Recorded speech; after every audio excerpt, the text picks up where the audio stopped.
This is Capital Games Movie Club. I am the Wiz. And I'm Kim Shactman. Kim, how are you today? Good. How we doing? I'm doing okay. Kim, we decided to do, well, really you decided to do That Thing You Do this week because I thought it would have been nice, because it was my turn, let's be fair, to choose a movie. So I was like, well, Kim, what are you in the mood for? You're like, That Thing You Do, bitch. I'm like, whoa, okay, cool. Wow. And for those of you who met Kim and she's such a nice person, she can get aggressive. Like, she can get aggressive. Yes, so I've been told that. I know better from the years I've known her to just let it happen. And I'm like, okay, fine, we're doing That Thing We Do. Okay, good, fine. So we are doing That Thing You Do, the musical comedy from 1996, starring Liv Tyler, Everett Scott, Johnathan Schaech, Steve Zahn, and Ethan Embry. Written and directed by one Tom Hanks. Do you know a little bit about how this got made? I do not. Okay. And I was kind of looking up Tom Hanks's other movies, like that he's directed or written. Mm-hmm. And I didn't really know. I've never really seen many of them. The only thing I saw that he's written was actually a TV miniseries called Band of Brothers. Yes, he was also the principal producer of that series. That didn't get made. That was a series that HBO didn't want to do at first, but it needed to have Steven Spielberg to be attached to it, as well as Tom Hanks being a big part of it in order for it to work out. He also did From the Earth to the Moon as well. Band of Brothers was excellent. Yes, it was. Excellent series. But yeah, I digress. No, that's really all I've seen from him. The story with this movie specifically is that he wrote this movie, as he says it, out of pure boredom. He was actually doing promotional work for Forrest Gump in 1994, and he was doing a lot of it, actually, at the time, and out of boredom from being in all these interviews that he had to do, he decided, oh, okay, you know what? I'm just going to write a movie just to keep myself occupied, and this is the fruits of that labor. He didn't really direct another movie until Larry Crown in 2011, and there is a reason why that is, and I will get into that to a certain... Well, I should just get into it right now. That Thing You Do did not do well in the box office. It also didn't do so hot critically either. A lot of people, a lot of critics, at the time, Tom Hanks was a big name. He was getting awards. His movies were making money. And you know how the story is. Once you go up, you must go down. And a lot of people were thinking that the failure of That Thing You Do was going to lead to his downfall, which really didn't happen. I don't think it's ever happened, really, if we're going to be absolutely honest on this. But he didn't direct another movie until, like I said, Larry Crown, which didn't do well either. So I was actually kind of surprised. I thought this was the only movie that he directed and written. But, well, I mean, he also wrote Greyhound for Apple TV Plus as well. So I didn't know that either. Huh. But, yeah, I think we all know who Tom Hanks is at this point. Very popular actor, was a comedic actor beforehand, and then went into drama and really hit it out of the park. Really did a good job with his dramatic roles. So when he was, and basically he got this project because of him being Tom Hanks. And a lot of the problems that stemmed from this movie not doing well is mainly the marketing made it seem like Tom Hanks was in the movie a lot more than he was, and that he was a much more central character. Because they would, in all the advertisements, they would plaster Tom Hanks in, Tom Hanks written, directed by, Tom Hanks starring in. And as you know, Kim, since you've seen this plenty of times, he's barely in the movie. He's not in the movie that much at all. He's not in the movie much. More towards the end of the movie, actually. Yeah, and with this character, he's not a likable person at all in this movie either. So when that started going around, that he's barely in the movie, not many people went out to see it in the theaters in this, which I would say is kind of a shame to a certain extent, because as much as I'll criticize the movie, it's a fun movie. So it was a shame that... That's exactly what I was going to say. I think it's so fun. It's also like, the first thing too I looked at, I was like, oh wow, like what is this rated? This is rated, it's a PG movie. Yeah. Like it's a fun, upbeat PG movie. Which when it's a PG movie nowadays, it's usually a kid's movie with maybe a little bit of edge to it.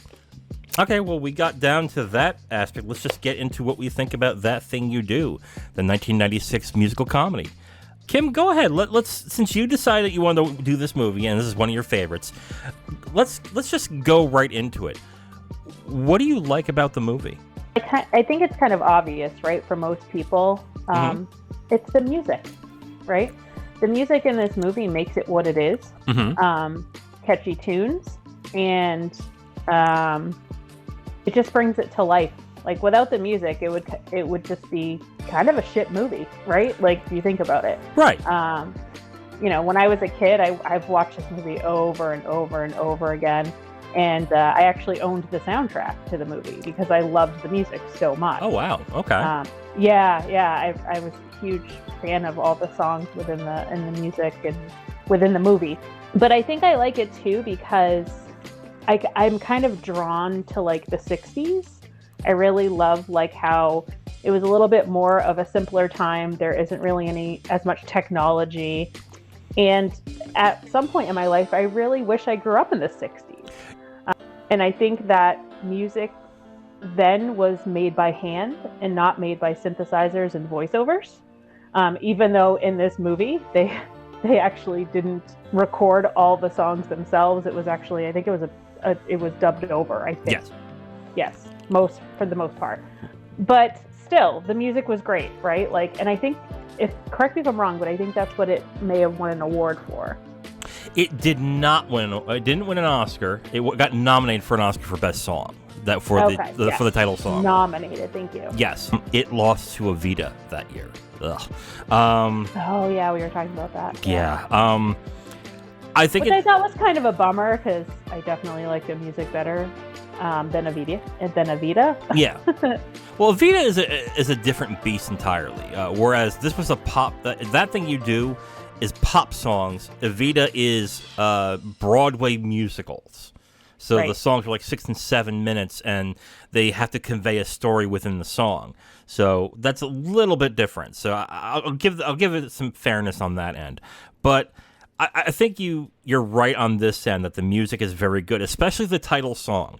It is important that the title song is good in this movie because you have to believe that this song could be as popular as it is. And I think the thing that I guess caught me when I watched it again last night was that the actual song is very good. It is a very catchy, very enjoyable tune to an extent. But it also is a song that, as the movie goes forward, it kind of dies and it kind of loses its luster a bit. Like when you hear it over and over again, like a lot of good songs, you kind of get tired of it. Which is a good thing that the song isn't played in its entirety over and over and over again throughout the movie. They do bits and pieces, and they do stings in that. So I think that's a good thing too. But the music, I think, is very good in this to an extent. I actually agree with you with the 60s when it comes to music. 50s, 60s, maybe a little bit of the 70s.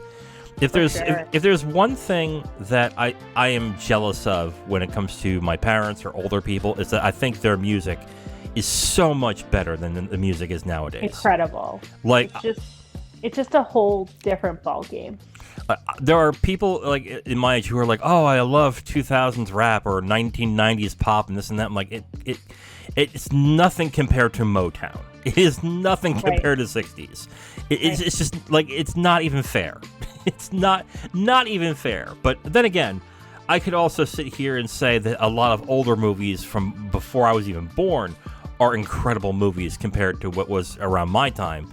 So yeah, I can argue with people that 10 Things I Hate About You is a great movie, which I don't think it is, but whatever. I'm not going to get into it. That's Hey, I enjoyed that movie. I did too, but people greatly overrate it. Like, especially. But again, it's similar to That Thing You Do, right? Like it's a fun, comedic movie. Like, it has a lot of humor in it, and it's just fun. Like, it's a fun movie. That's really all it comes down to.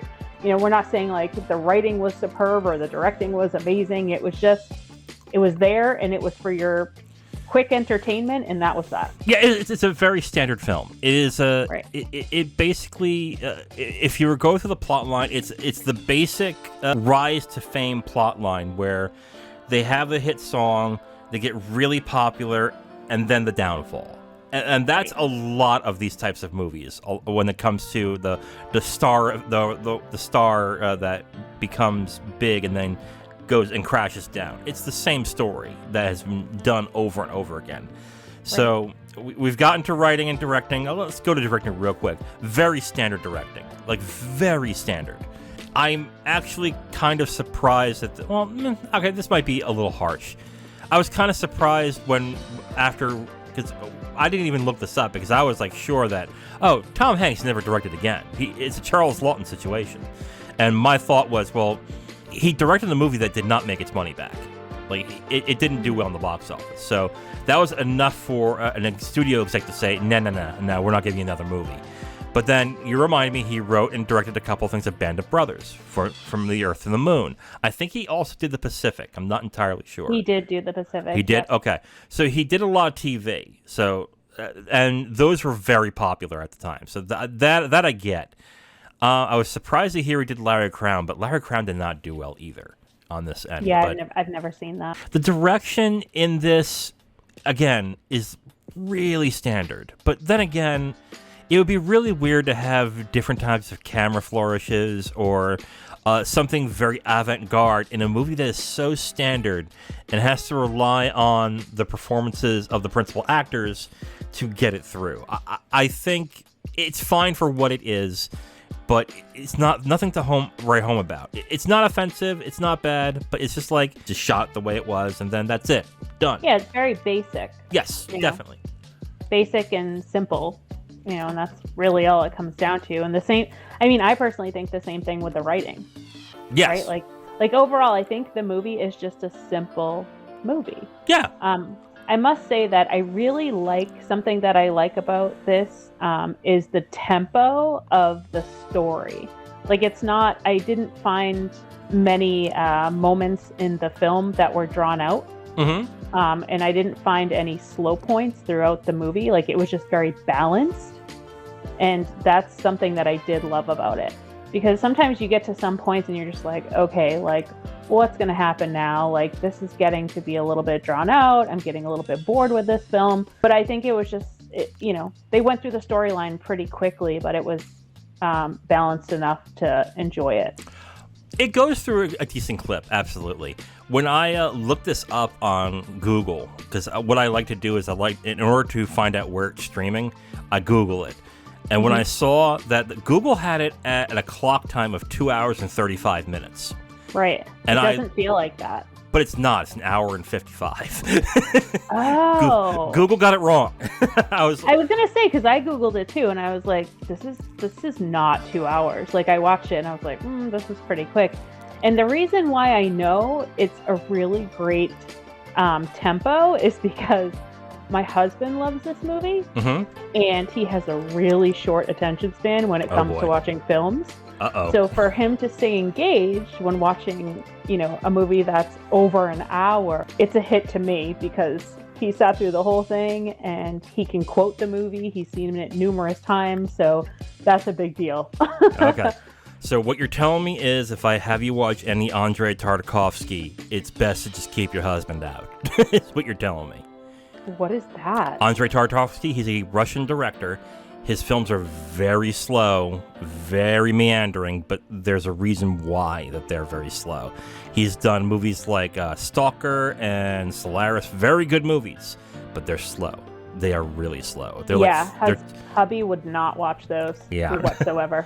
Okay. You know what? There are some people that like a quick, clippy kind of movie, and that's fine. That's perfectly fine. But yeah. Right, no, you're absolutely right. The pace of the movie, I think, is to its strength. Because it's to its detriment too, but I think it's better off that way because there is really not much depth to what's going on in the movie. So all you have to do is just let these kids do what they're doing, and then you're set. Right. Exactly. So let us get into performances, which I think is the most important thing in this movie, where I think this works. The interesting thing about these performances, I think, maybe with the exception of Charlize Theron, who's in this like for a little bit, is these actors, I think, give their best performances in their careers, which I find maybe I'll give Liv Tyler the exception, maybe. I'm not a huge Liv Tyler fan. I mean, I thought she was good in this movie for what it was, but I don't particularly love her. God, do I really want to say Armageddon was her best performance? Because it's kind of an insult too. Okay. Yeah. Move on. Yeah. So let's get to the four principal actors, which is Johnathan Schaech, Tom Everett Scott, Stephen Zahn, and Ethan Embry. Tom Everett Scott gives a good performance. This is his first movie, I think. Let me just double check. Is it? I believe it is. And these guys are young. Yeah. Oh, he looks so young in it. These guys are still acting, by the way. They're still getting work, which is good, but they're not getting big work. I think the last thing I remember Tom Everett Scott in was he was in La La Land for the last minute of the movie. Yep. And that was about it for him. Let me see. That Thing You Do was his first movie, and then he was in 5 episodes of Grace Under Fire, and then he did An American Werewolf in Paris. I remember that movie. Ugh. He did not have that great of a career. I mean, all right, well, to be fair, I don't know. I think that's too bad. I really liked him in That Thing You Do.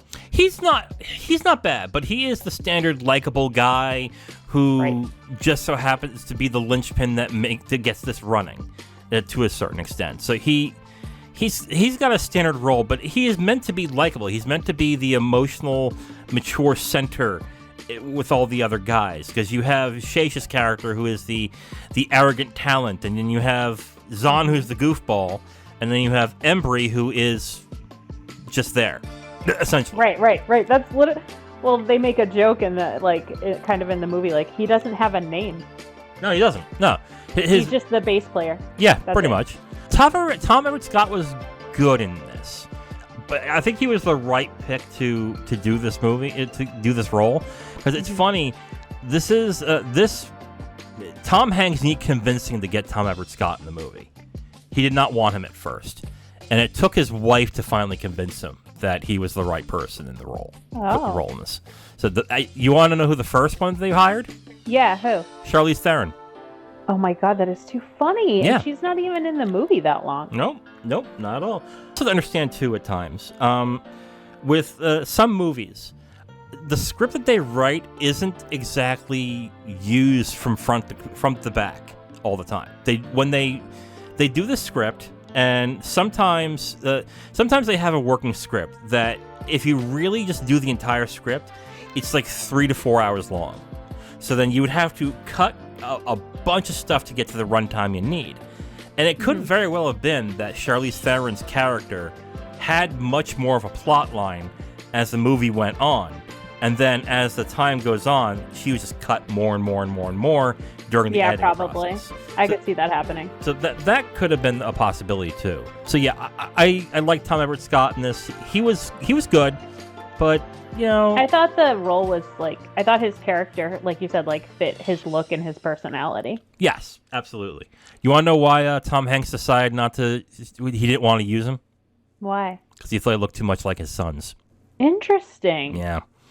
Okay. Johnathan Schaech, who played Jimmy in this, I mean, he plays a good arrogant character, I guess, but other than that, he's fine. Yeah, but right from the get-go, you can tell he's the serious musician. Right. You know, and I feel like that's not really a hard character to play. To make it believable, it can be kind of difficult, but again, the script doesn't offer much other than you're the mean guy in this. You're the heavy. You're the person that, and then you have to use Liv Tyler's Faye as the board. Yeah. To show how much of an arrogant SOB you are in this. So let's get to Liv Tyler. She's fine. I'm kind of with you. I've never been too impressed with Liv Tyler. The problem with me with Liv Tyler is when I think of Liv Tyler, all I think of is Armageddon. And I didn't even like love her in that. It's just all I think of. I got it a little worse. The only thing I think about are the Aerosmith songs that she was in the video. Well, yeah, that too. But I think most people will recognize her in Lord of the Rings because she was the main love interest to the main character in Lord of the Rings. Yes, I've seen a few episodes of Lord of the Rings, I think the first movie. I don't know. I couldn't get into it. Yeah, well, the first movie, I'm gonna perform sacrilege here by saying this. The first movie to me was boring. Like first movie, that's why I couldn't get into it. I watched it in the theaters and was just like, it's just a bunch of walking. And I get it's supposed to. That's true. But it's supposed to build up to what's going on because the next two movies are actually excellent. They're really good. But the other thing too that I found interesting, I bought the extended versions of the Lord of the Rings movies, and of the extended versions, Fellowship is my favorite. All right, I guess I'll give them another try since you're telling me. Yeah, do you really want to? I don't know. No, not really. Yeah. But anyways. Yeah. See, you lie to me like this and it breaks my heart. I'll try. Don't lie to me, okay? Okay, I'm not gonna fucking watch the movie. Yeah, exactly. That's what I thought. Honey, we're gonna watch Lord of the Rings. I'm out. Yeah. Yeah, my husband would be like, hell no. Okay. Ethan Embry. I mean, I've never liked Ethan Embry. But then again, a lot of movies that he's done, I have not liked.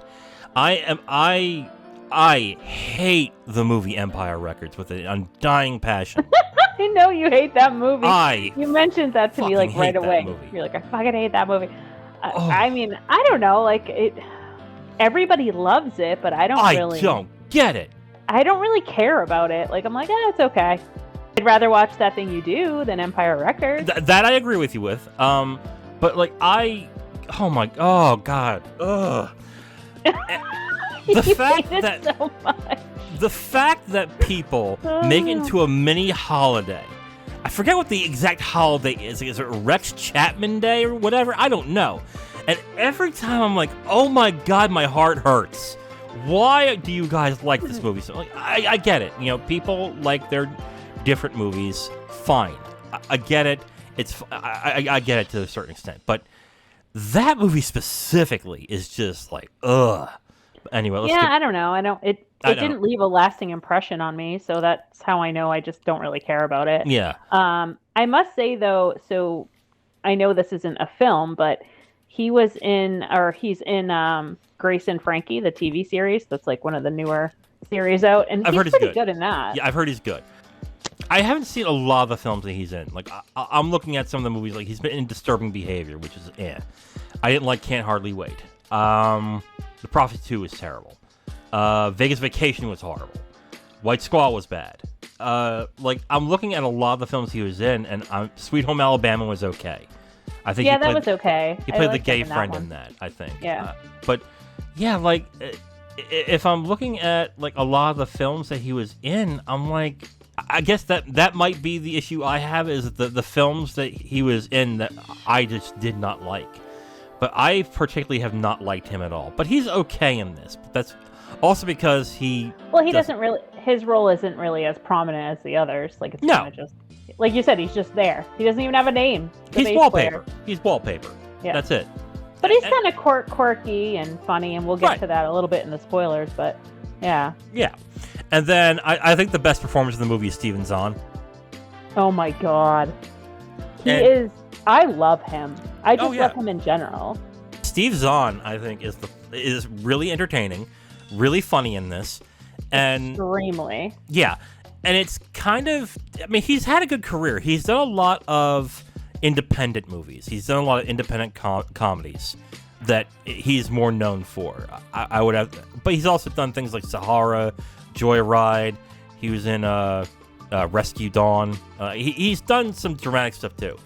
But he's more known, I think he's more popular with independent crowds when it comes to comedies, because he does a lot of quirky comedies on top of that. So But he was actually very good in this. I think he's the highlight of the movie in this. And he also has like some of the best lines. The best lines. Yes, he Those does. are the lines we quote night and day, my husband and I. We're not the Wonders, we're Captain Cheech and the Shrimp Shack Shooters. Oh my god, he's so funny. He's so funny. Like, Lenny's going fishing. Yeah. No, he's married. How you doing? Yeah. He's just so good. Oh yeah, he's great, and that's a role that at any point, if it was somebody else or if someone with a lesser talent, would have been pretty annoying to deal with. But he's got that right mix of like, not like, I guess the right mix of silliness and likability that just works really well with the role. But again, if you had somebody else, it could have been really annoying. But he's really good as Lenny. He's really charming too in it. Like, he's just charming. You believe that Playboy Playmate would want to marry him? Oh, it's so funny. He's hilarious. And I guess that the last person to talk about is Tom Hanks in this. He's barely in this. And when he's in it, he is the standard nondescript agent in this. Where I like his character, though, to be honest with you. Yeah.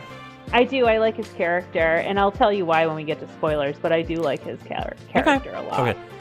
I think with the writing, I just really like, and again, this goes hand in hand with the 60s, just the innocence of the characters. It just fits the time, but that's kind of a given with the era it's supposed to be. So let's get into spoilers. If you haven't watched That Thing You Do and you want to, you can stop this and come back when you're ready.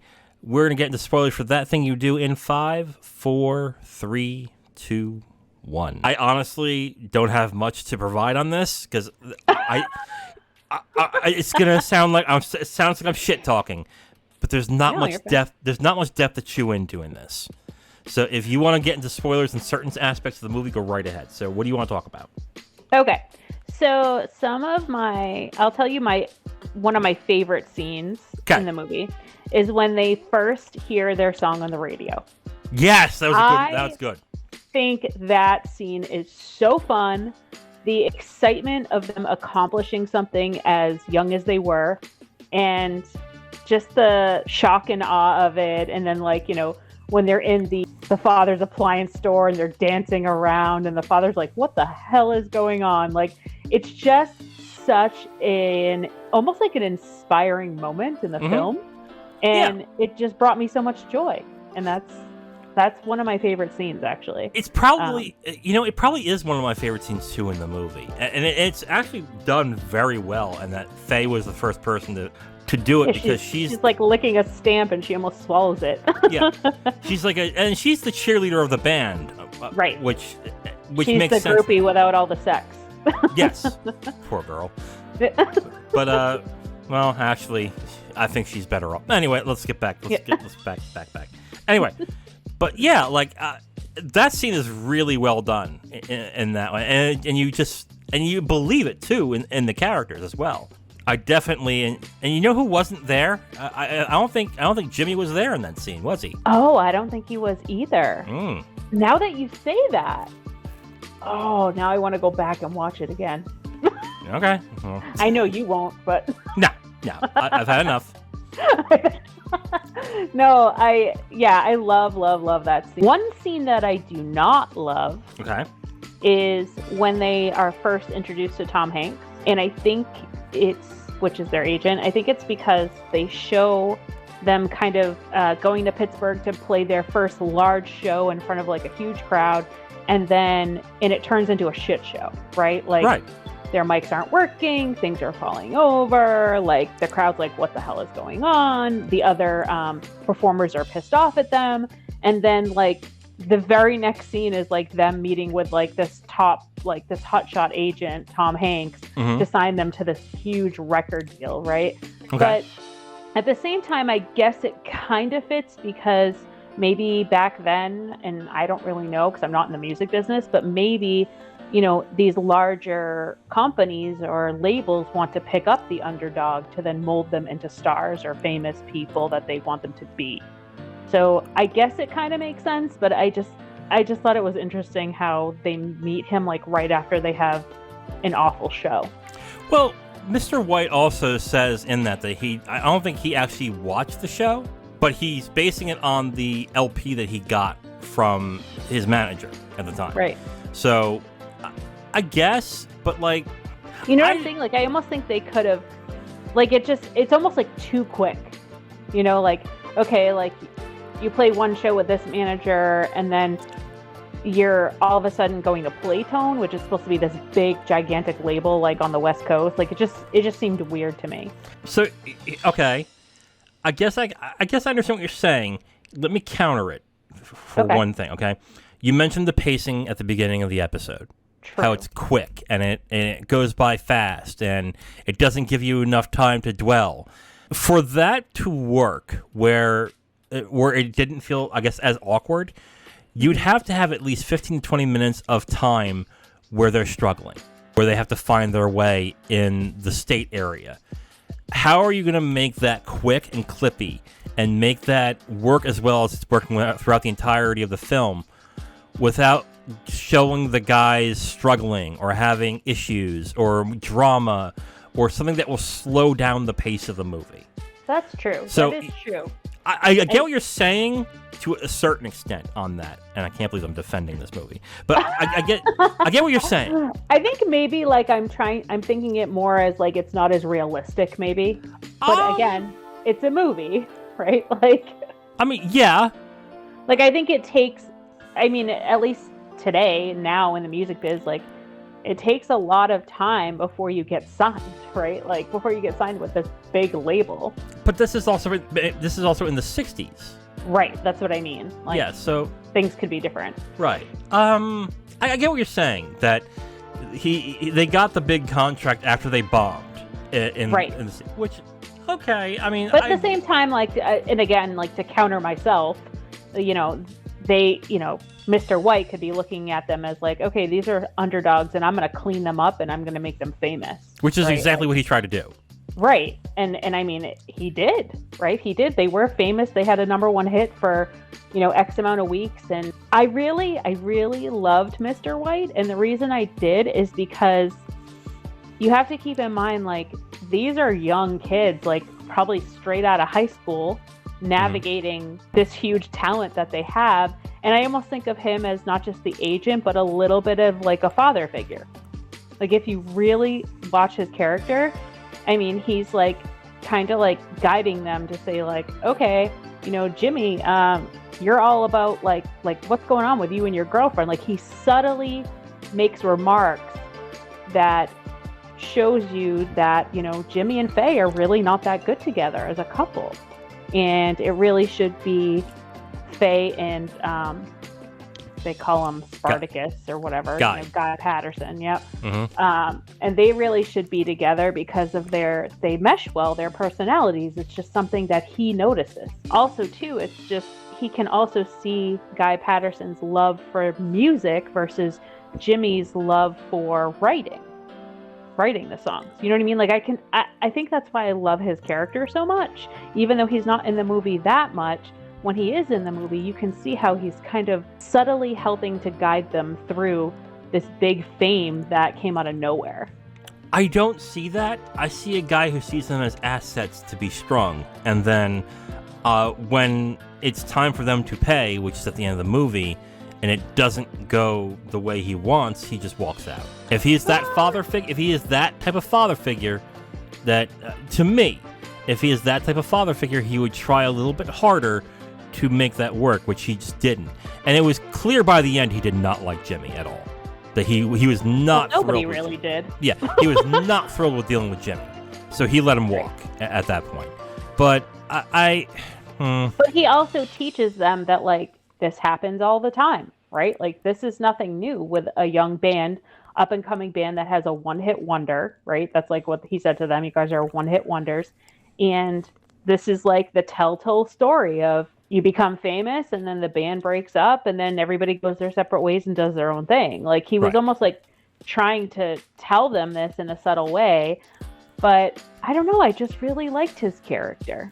I think it's odd for Tom Hanks, especially at the time, to play a character that wasn't, I guess you liked him.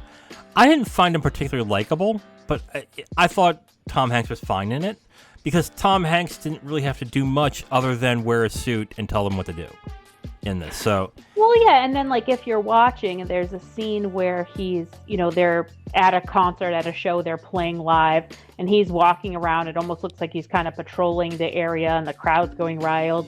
And he takes his hands and he like makes like almost like a gesture to the beat of the music. It just shows that like he's into it. You know what I mean? Like he really likes the people that he's representing, and like I don't know, that's how I take it. And when I was young, I watched this movie with my dad, and my dad's like, wow, like he's really into this song. Like it's just, I don't know, I feel like he's very good at being all business, but he also does care for them to a point, So like another example, so there's a point where the bass player, who doesn't have a name, says, I'm going to be leaving the band in August to go join, the army. Mm-hmm. And there's a point where they're leaving to go on stage to do a performance, and he gives Guy Patterson his shades because that's his trademark.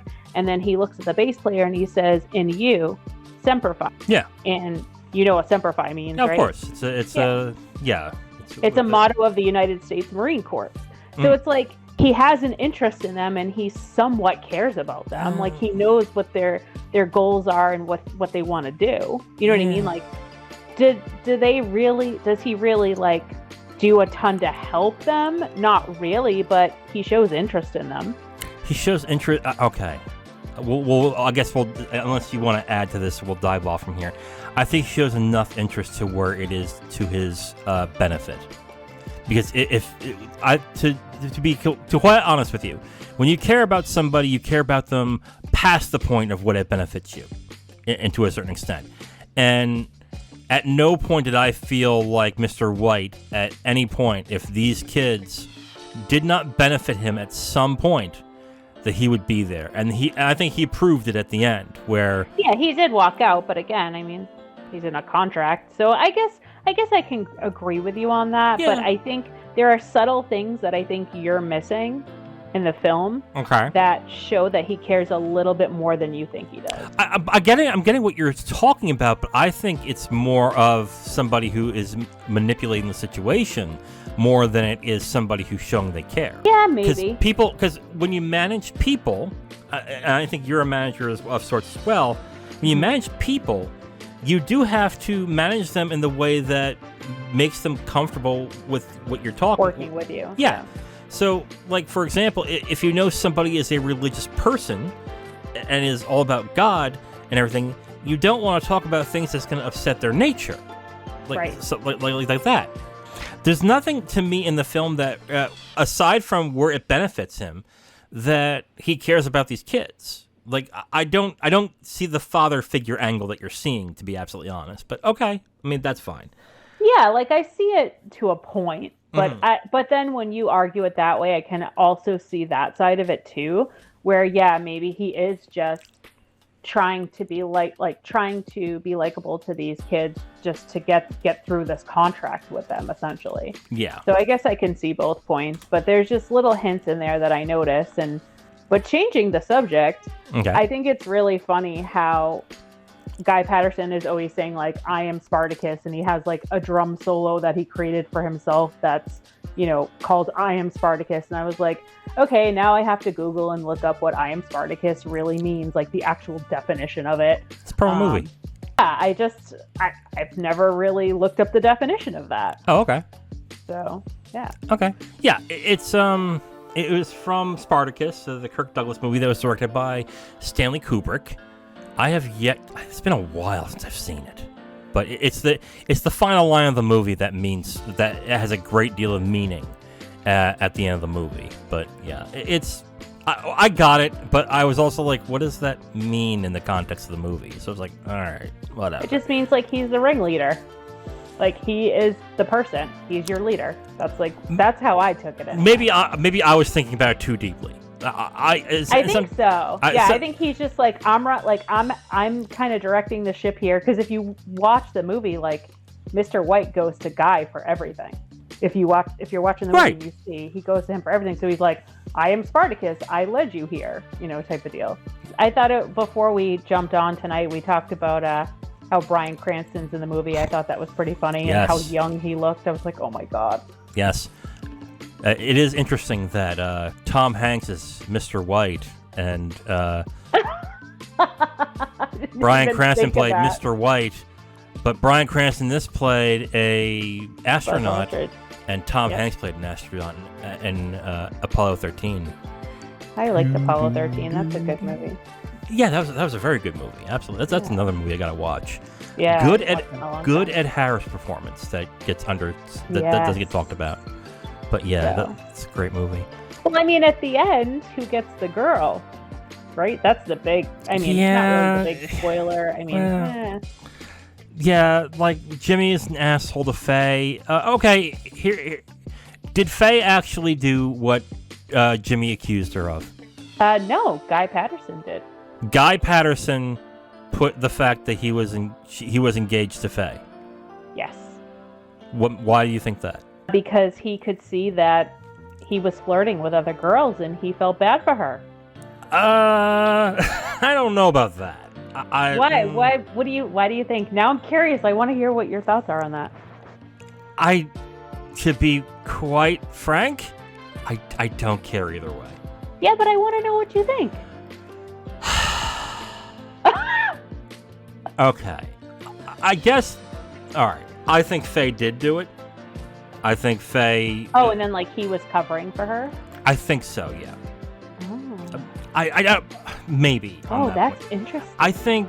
Well, I don't think this is thought about... theory. I don't think this is too deep of a mystery, really. No, but I like hearing what your thoughts are on it.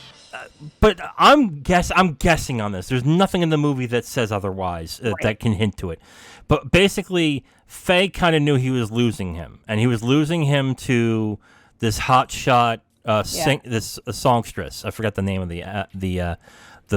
The character. Yeah. I think that's what like young girls do sometimes. They get desperate, and then they kind of pressure them into being much more concrete in their love to justify all the time that they've spent with that person, which is what led. I can see this theory happening because if you think about it, in the movie, Guy steps forward and he doesn't actually say that it was him. Yeah. But Jimmy just assumes it was him and gets mad at him. So it's almost like he's protecting Faye because he has feelings for Faye. Right. Which also, if you remember the last lines of Faye to Jimmy is, I can't believe I wasted all these special kisses on you. Mm-hmm. Which, again, is the feeling of what I think young people, especially young girls, have when they first fall in love, when they fall in love for the first time. Like all these special moments, all these times, all these special things that I've done for you were a waste. Right. And I think it makes much more sense that it was Faye who did it and had that. And also dressed up and did all this like stuff to make the moment special. That's true. That's true. And you can kind of see it on her face when she's watching the showcase. Mm-hmm. Like she's in the audience watching, almost like kind of nervous, like, oh, he's gonna know that I did that type of deal, you know. And yeah, I agree with you on that theory. Yeah, but then again, like, I mean, they made it so obvious as to what's gonna happen with these characters. I mean, this is it's another standard thing with movies about fame, where the famous person ends up at some point rejecting the people that supported them along the way, and that's kind of standard with these types of movies. So I didn't like the fact that Guy and her hooked up after. I'm like, just let Faye go. Like, you didn't? I didn't. But then again, I liked it. I thought that they were really good together because throughout the movie they joke around, they talk, they're just very playful with each other. So I could see why that happened. Right. Another standard thing that happens in these movies. Like when there's a it's too predictable for you, right? I think that's what it is, yeah. And Liv Tyler is just not that dynamic of an actress to give the character more pop for me to actually want to root for in this. And neither does Everett Scott. I think they're kind of milquetoast to a certain extent. So I thought they're fine, but like not enough to interest me in them being together. Like it's just kind of cute. It's not anything more than that. Like okay, it's cute. It's cute on the end up together. It's cute on the surface, but no substance behind it. Exactly. Okay. They'll probably be broken up in a week. No, but if you read the another thing that I thought was at the end I'm like, this isn't a true story. I know, but that's the trope. That's the it is a sent up trope of these types of movies where they at the end it goes, and Barry did this at the end. He now lives in this place. Like I'm like, that's a little unnecessary, but okay, fine, cool, I guess. Like who cares at this point? But yeah, whatever. But yeah, I mean, crack me up. Yeah, you're like, whatever. Yeah, like I said, I didn't think too deeply about this movie. So when you started talking about it, I was like, yeah, I guess. but to me, there's not much bones or depth there, or meat or depth, to really have these elaborate conversations. Because in the end, to me, it's just we're making it about what we think of the situation more than what the movie lends to us. Right. I'll go first on final thoughts. That Thing You Do is a movie that I got to be honest with you, until you mentioned it, I've forgotten completely about. And I watched it for the first time in like 96, 97, and I liked it, but I don't think my opinion of it has changed. It's fun. It's breezy. It's a decent movie that has a catchy tune to it, and it's got some decent performances. But other than that, it's a curiosity at best about a very famous actor who decided to have a pet project, and that was it. I think this is more of a trivia question to a lot of people. I think. To a certain extent, they'll say, "Oh, what is your favorite Tom Hanks movie?" And they'll say, "Forrest Gump." But did you know he directed the movie? And like that's what I think That Thing You Do is essentially is going to be for the end of time at this point. But it's a fine movie. It's fun. It's a good way to kill 2 hours, I would say. But anything more than that, it's kind of standard at this point. I'm going to give it 2.5 stars. Oh, you know what? I'll give it 3 stars. I'll give it a 3-star rating. Wow. It's fine. It is fun. It's enjoyable. I definitely like Steven Zahn in this movie as the highlight. But other than that, like I could see in like a few months I'll forget about this movie again. Until I guess you remind me in a conversation. I remember That Thing You Do. Like, oh yeah, right. And then that's it. So 3 stars for That Thing You Do. Awesome. I'm surprised. I thought you were going to give it less. Why? I like the movie. I just don't think it's like... Because you were telling me how much you were just like, I don't really care for this one. It's not I don't care for it. It's just like when we get into like in-depth things about it. I just think you don't really care about it. Like you're kind of like, But that's fair. I mean, it is fair. It is very fair. I agree. Like I can say like it's fine. It is a fine. Yeah. Like me and Zero did Tenet this week, and I felt the same exact way. It's fine. It is a fun movie that is enjoyable by just sitting there and enjoying it. But anything more, anything less, there's nothing else to it. Well, I also give this a 3-star rating, and what?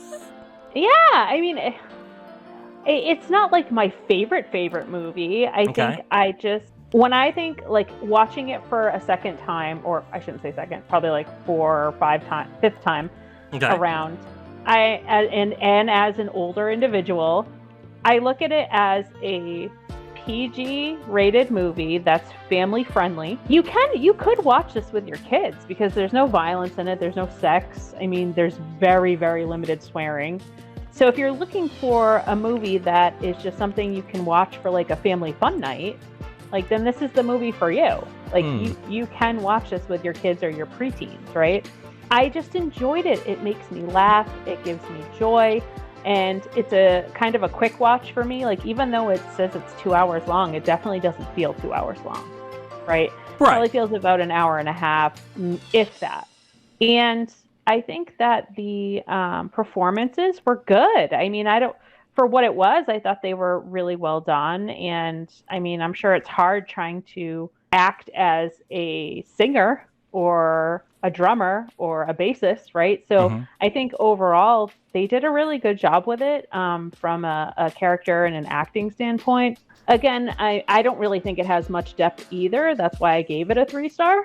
You know, if you're looking for something to kind of perk you up, make you happy, a catchy tune that you can sing along to, then this is the movie for you. Yeah, it's a fun kind of distraction, I guess is the best way to put it. Yeah. Exactly. So, yeah. Okay. So 3 stars for you, 3 stars for me. I was kind of surprised because you kind of made me think that this is one of your favorite movies, and here you are like, yeah, it's okay. I'm like, okay. It's one of my most memorable movies as a kid. Like again, and my husband loves it too, so we quote it all the time.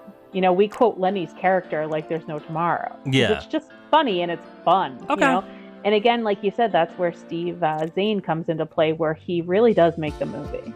Yeah, that's true. I think one of my most memorable movies as a kid in high school it would be Fight Club, but as younger I was probably going to be Wayne's World. And yes. Wayne's World's a tough watch now because of just how meme culture is nowadays. But I know. Because what made Wayne's World very unique at the time is now like, oh, so just doing memes throughout the entire movie. It's like, oh shit, that's right. Yeah, pretty much. Yeah. Different now. 3 stars for That Thing You Do, and 3 for both me and Kim. Okay, so next week, I'm taking the reins here. I'm gonna be like, no, Kim, Wiz is taking over. You're gonna do what I say. Yeah. You're gonna watch my movies. That's right. But I took it easy on you. Don't worry. But since we watched That Thing You Do, I thought would be a good idea as something to supplement it would be a movie that's considered a classic nowadays that neither of us have watched, but I've been wanting to watch for a long time. And that is the 1964 musical comedy mockumentary, A Hard Day's Night, starring the Beatles. Kim, before we get more into it, I gotta ask, the age-old question. Who's better, Elvis or the Beatles? Oh, God. Definitely Elvis, because I'm a huge Elvis fan. But if you ask my husband that, he'd say the Beatles. Okay. I'm actually more on your side, because when I was younger in high school, I was like, oh, the Beatles, because they have the White Album, and then blah, blah. But as I've gotten older, I'm like, nah, Elvis is better. I like Elvis a lot more. But I still do like the Beatles. Oh, I do too. I like them, but I like Elvis better. I do too. I agree. But I look at the Beatles, I like some of their songs, but if you were to say, oh, what's your favorite song from the Yellow Submarine? I'm like, I don't know. What do you... Yeah, I don't know either. Whatever. I'd be like, I don't know. Is Magical Mystery Tour in there? I don't know. What do you... Yeah. Leave me alone. Yeah, I have no idea. Leave me alone. But I've been wanting to watch this movie specifically. I have the Criterion 4K, so I'm going to bust that out to watch this. But if you have HBO Max out there, you can watch it with us for next week. Are you excited, Kim, to watch A Hard Day's Night? Yeah, bring it on. Yeah, that was really that was believable. No, I am kind of, because like I said, I do like the Beatles, so I'll find it interesting. I'm glad you went easy on me this week or next week. Don't worry, there's going to be some devastating movies that we will watch, but I'm gonna lead you towards that. And I'll make sure they're in the English language. So thank you, Lord. Oh God. Anyway, all right, so that is it for this episode of the Capital Games Movie Club. Tune in next week where me and Kim watch A Hard Day's Night, starring the Beatles and directed by Richard Lester. I'm the Wiz. And I'm Kim Shactman. And we will talk to you next time. Bye. Bye-bye.